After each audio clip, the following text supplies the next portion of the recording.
Light when it's burning low. Only miss the sun when it starts to snow. Only know you love her when you let her go. Only know you've been high when you're feeling low. Only hate the road when you're missing home.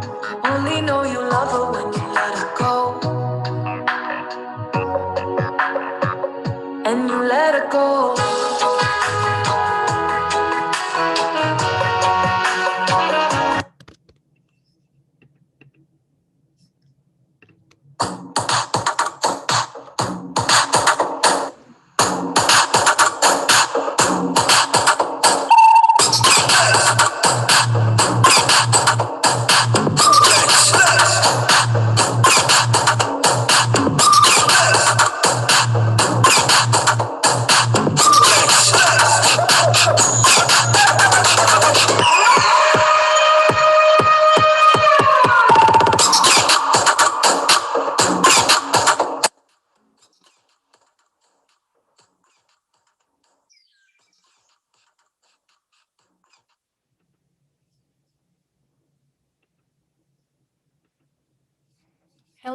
Hello, absolutely. Hello, everybody. Today we continue our sessions for members only. And there we would like to talk today about things to know if you are considering to move to Italy, personal income taxes in the patriate favorable tax regime. Today we are welcoming Silvia Menaguale. She's Senior Manager People Advisory Services in Ernst & Young, Italia. Hello, Silvia.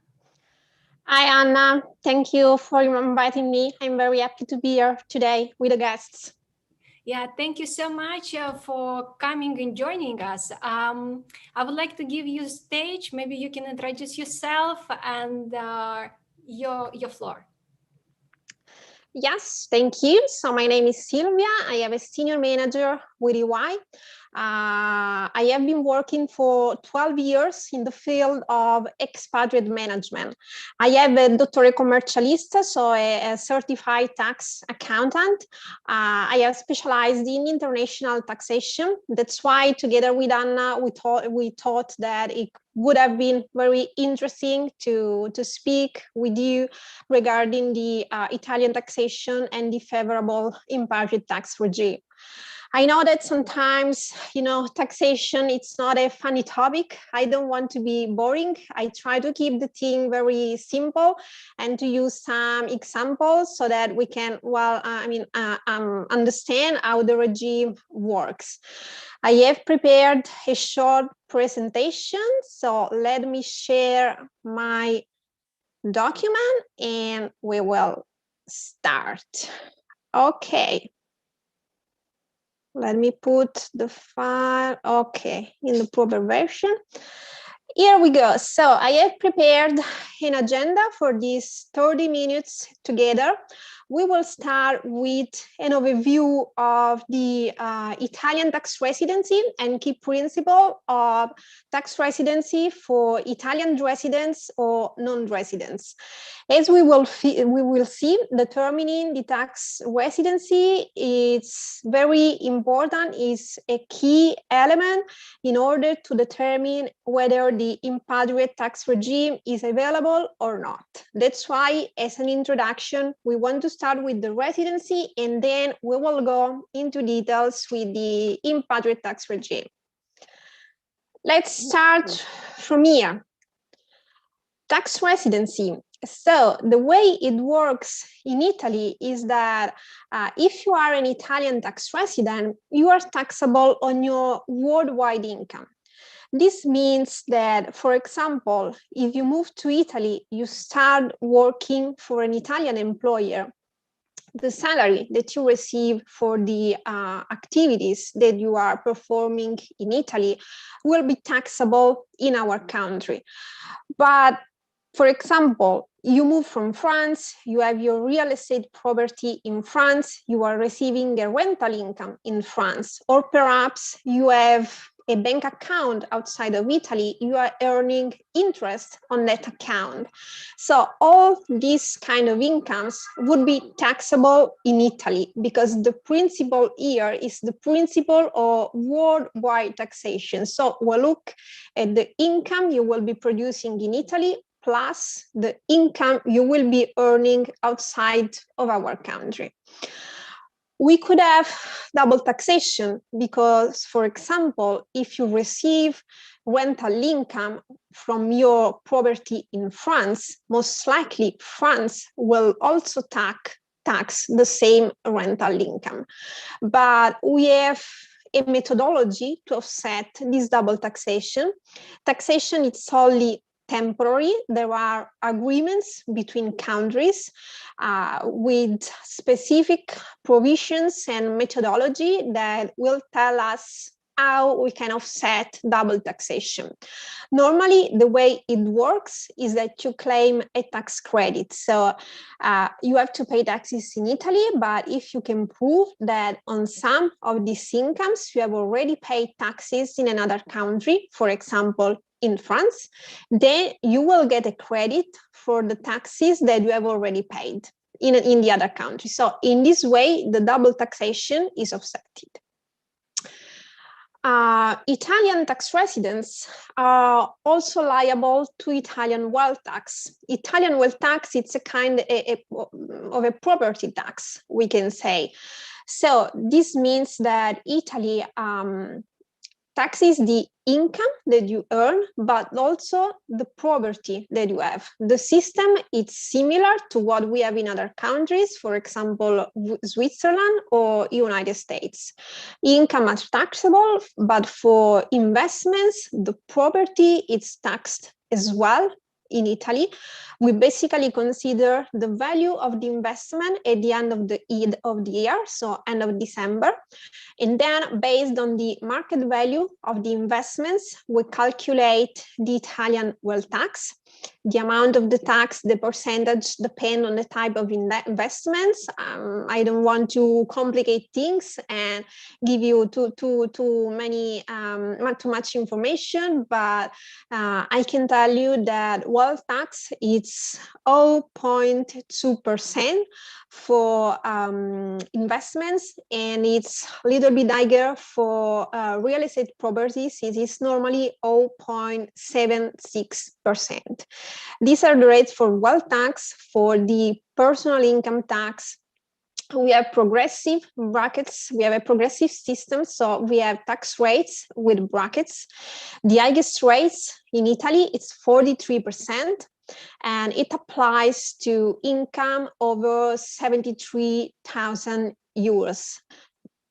On top of that, we apply local taxes, regional and municipal taxes. On average, these can range from 2 to 3%. These are more or less the tax rates, the taxes that an Italian tax resident will pay in our country. Italian tax residents are also subject to financial monitoring obligation. What does this mean? You need to disclose the value of your investments with the Italian authorities, investments that you have abroad. You need to complete a specific section of your Italian tax return where you can put all this information. Again, what we put here, what we need to disclose with the tax office, it's the value of the investment at the end of the year, so December 31st. You will not pay any taxes on this. It's just financial monitoring, so we need to disclose the information. But if you skip the obligation, if you do not disclose the information, penalties could be really, really high. As a last thing, as I was saying in my introduction, Italian tax residents can also benefit from the impatriate tax regime. There are other conditions that an individual needs to meet in order to be able to benefit from the regime, and we will see these conditions later in a while. Now, tax residents, non-tax residents, sorry. In this case, things are much easier because for non-Italian tax residents, Italy will just tax the income which is produced in Italy. So in our example, if an individual moves from France to Italy, if an individual has additional incomes or investments outside of our country, Italy will not tax those income, will not look at those investments. Non-Italian tax resident will just need to report the salary or the incomes that are produced in our territory, and they cannot benefit from the Italian tax regime. So I guess the question is now, how do we determine tax residence? What does this mean, and which is the difference between qualifying as an Italian tax resident or non-Italian tax residents? Based on our Italian tax law, we have three conditions, three requirements. If an individual meets just one of these conditions, then he will be deemed as an Italian tax resident. So if an individual has more than 183 days of physical presence in our country, or if an individual is registered with the Anagrafe with the records of the Italian resident population for more than 183 days, or last condition, if an individual is the center of his vital interest in our country for more than 183 days, he will be considered as an Italian tax resident. On the contrary, if none of the conditions is met for the greater part of the year, an individual qualifies as a non-Italian tax resident. So let's see together some examples so that we can better understand how it works. First example, let's say that we have an individual arriving in Italy in February, moving together with his wife and kids, and registering with the Anagrafe in March. Well, in this case, our individual, our taxpayer, will be considered as an Italian tax resident because, as you see, he will be spending in Italy more than 183 days because he is arriving in February. He will be registered with the Anagrafe for more than 183 days because he's going to register in March, and he will be in Italy together with his family. Why do we look at the family position? Because center of vital interest, you can see it here as the third condition that we have here in the slide. Center of vital interest means the family. Tax authority has issued lots of guidance and has clarified that when they say center of vital interest, mainly they mean family. So they want to understand where the individual has its personal interest, is links, where the family is living. This is pretty much the same in other countries. It's very common to look at the family situation in order to determine the tax residency. So in this case, the family will be in Italy for the greater part of the year. The conclusion would be that this person is the center of his interest in another country, and he will be considered as an Italian tax resident. So as we said before, he will have to pay taxes on income earned outside of our countries. He will be responsible for filing this specific section on the financial monitoring, and so on. Second example, we have here an individual arriving in Italy in October, so at the end of the year. Again, he will be arriving in Italy together with his family. Again, he will register with the records of the Anagrafe of the resident population in Italy, but this individual is going to register in December. So again, at the end of the year. If we look at the condition we have in the slide, we can easily conclude that this individual will be considered as non-Italian tax residents because he will have less than 3 months of physical presence in Italy, so will be below the threshold of 183 days.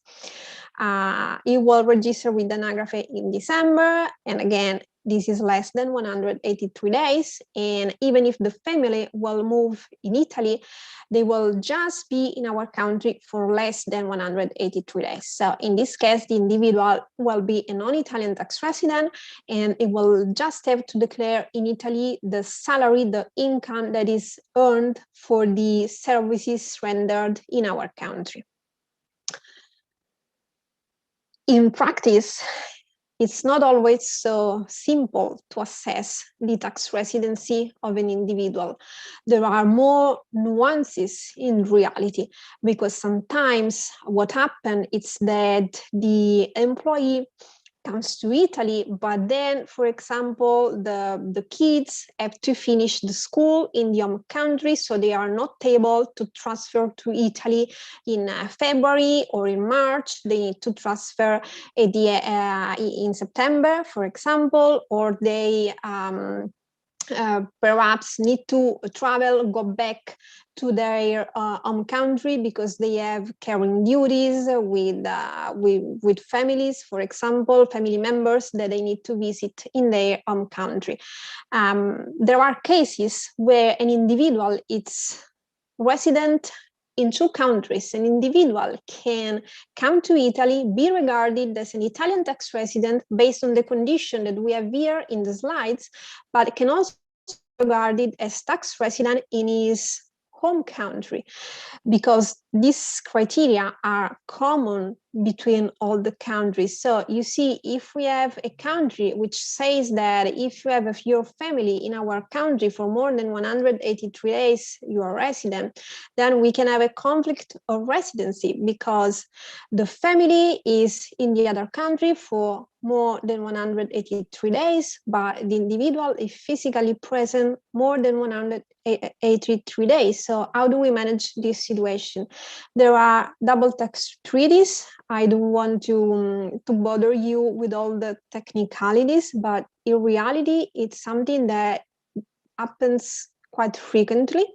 So there are treaties between Italy and all the major countries in Europe and outside Europe.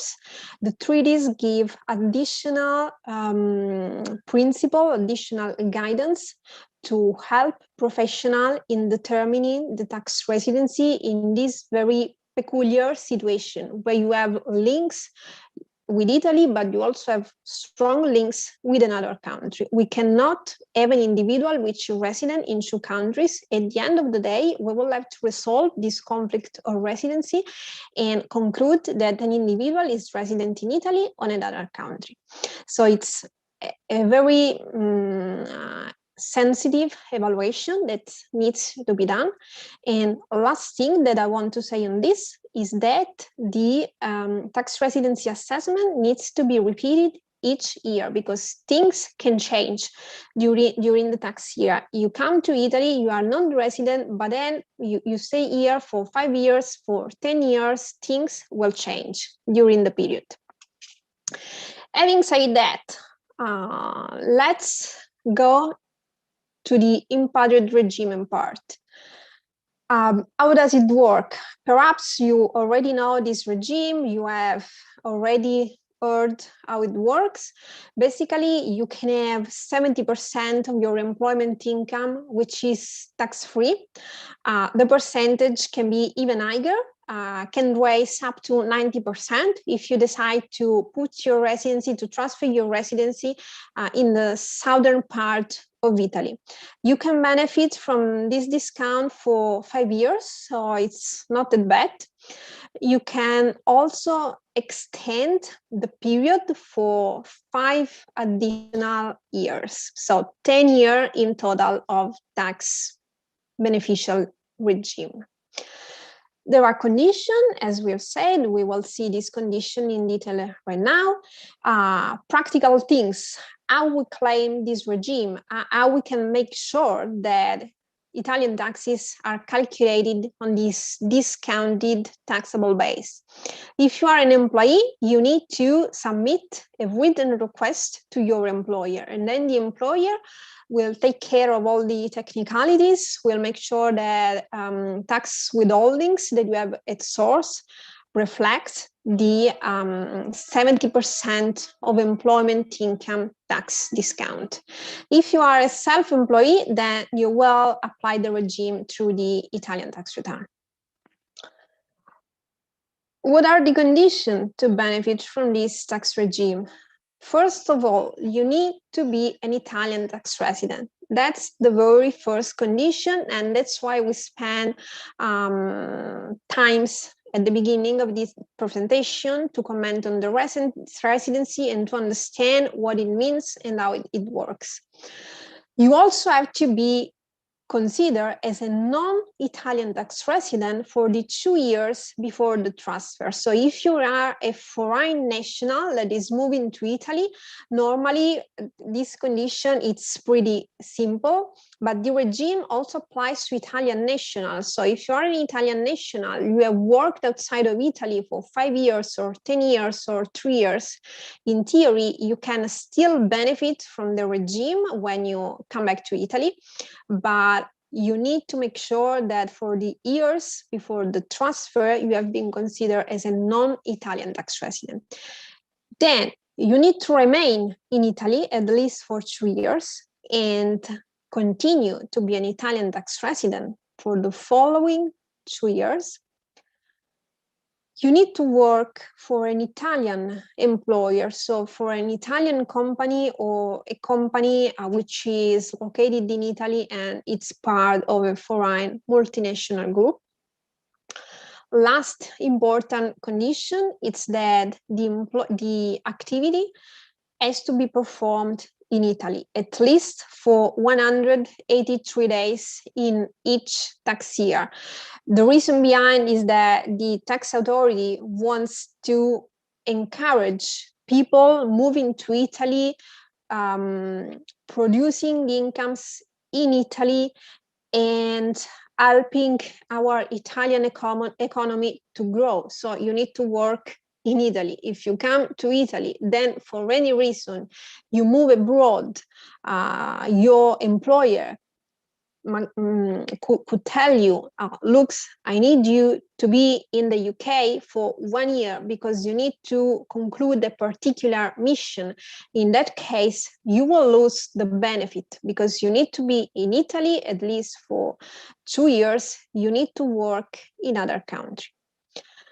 The very last condition that you see in the slide, I don't want to spend too much time on this because it's very technical, it's very specific for Italian nationals moving back to Italy, so perhaps it's not so interesting for you, but basically in order to prove that you have been non-tax resident for the year before the transfer, the law says that you need to have a document supporting your residency position. You need to ask a certificate to the tax authority in the foreign country where you have been living. But this is a detail and basically it just applies to Italian national. Last things that I want to tell you is that, as we say, the condition lasts 5 years, but you have an option under certain condition to extend the benefit and to apply the discount for additional 5 years.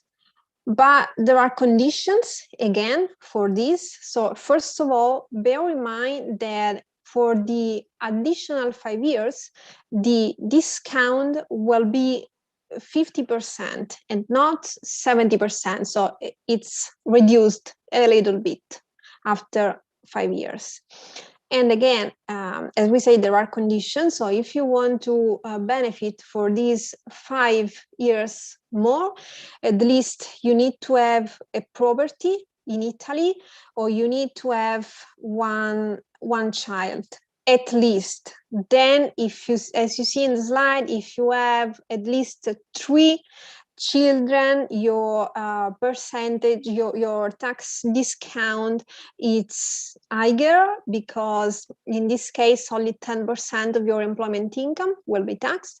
And there are technicalities because of course what people needs to know, it's when I need to buy my property, how does it work? I have bought my property even before transferring Italy, or I have a dependent children when I moved to Italy, but then during these 5 years, my children becomes 18 or more, is not a dependent anymore, how it works.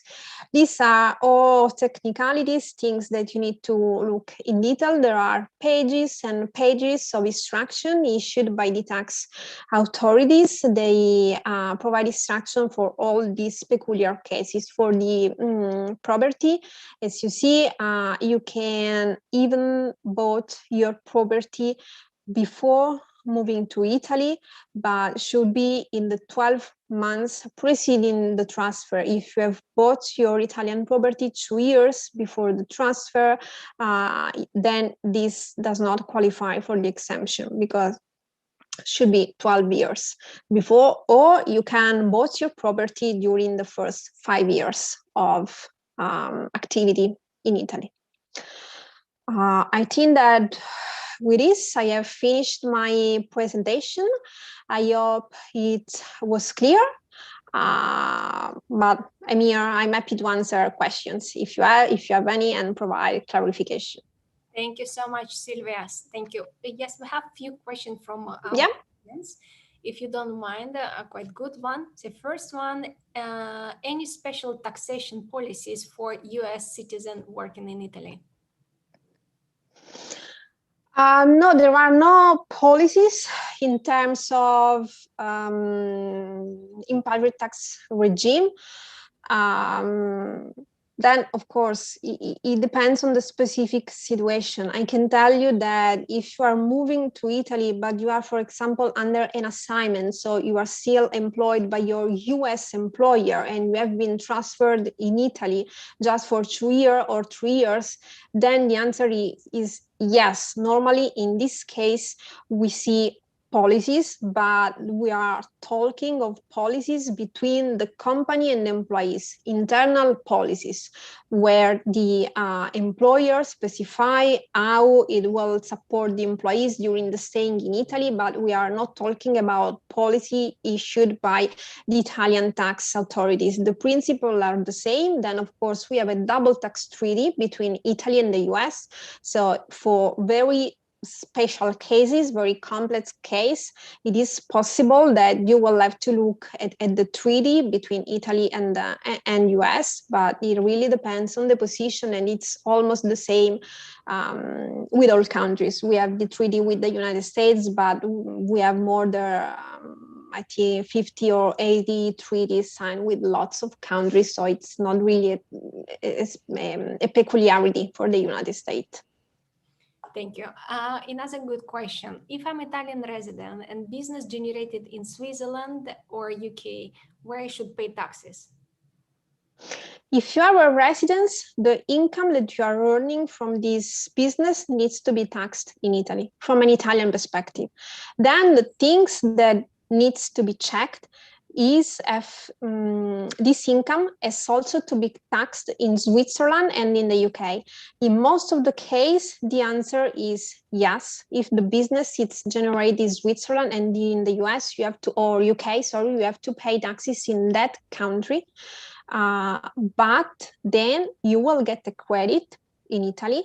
So the way it works is that your tax consultant will calculate the taxes that you need to pay in Italy. These taxes will be calculated also on the Swiss and UK incomes, but then your consultant will deduct the taxes that you have to pay, you have already paid in the other countries, and in this way we will try to offset double taxation, so that in the end you just pay in Italy the differences and the balance between what you have to pay and what you have already paid in the other country. That's the standard rule. Then of course it depends on the kind of business and on the specific situation.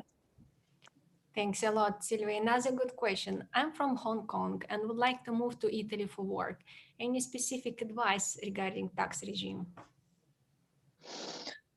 No, I mean the normally the advice if you want to move to Italy is to check before your move your position, because sometimes it's very useful to know that it's better if you move to Italy, for example, before middle of the year, so that you meet or you do not meet these 183 days threshold. So sometimes you want to try to do some planning, because as we said, if you are tax resident, then all your incomes will be taxed in Italy. If you are ceasing your employment in the other country, perhaps you will receive a termination indemnity or things like that.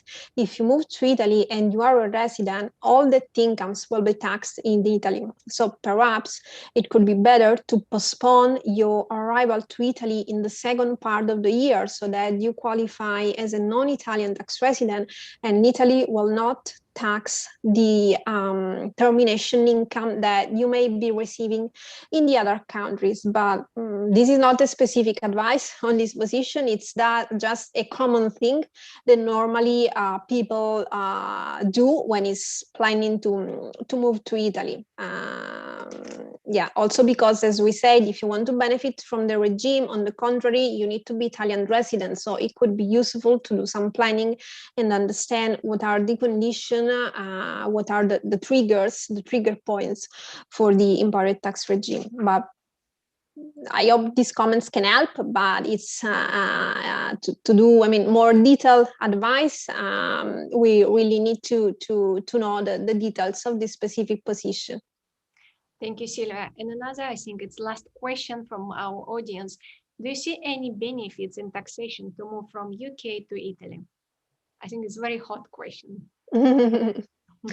Yeah, yes, could be, because as we said, in Italy we have this impatriate tax regime, so you could leverage on that. If you also buy a property in Italy, if you have family, potentially you can extend the regime for 10 years. We all know that taxes in the UK are quite high. Tax rates are even more high than in Italy. So it could definitely make sense to consider moving to Italy. On the other side, we have to say that we are not covering these topics in this presentation, but also pension, social security, these kind of things need to be considered. Normally, there is a protection for people moving to Italy. So if you have remitted social security contribution to another state, you will not lose your money. Everything will count in order to reach your pension benefit and retirement age. But with the UK, the situation now is very peculiar because of Brexit.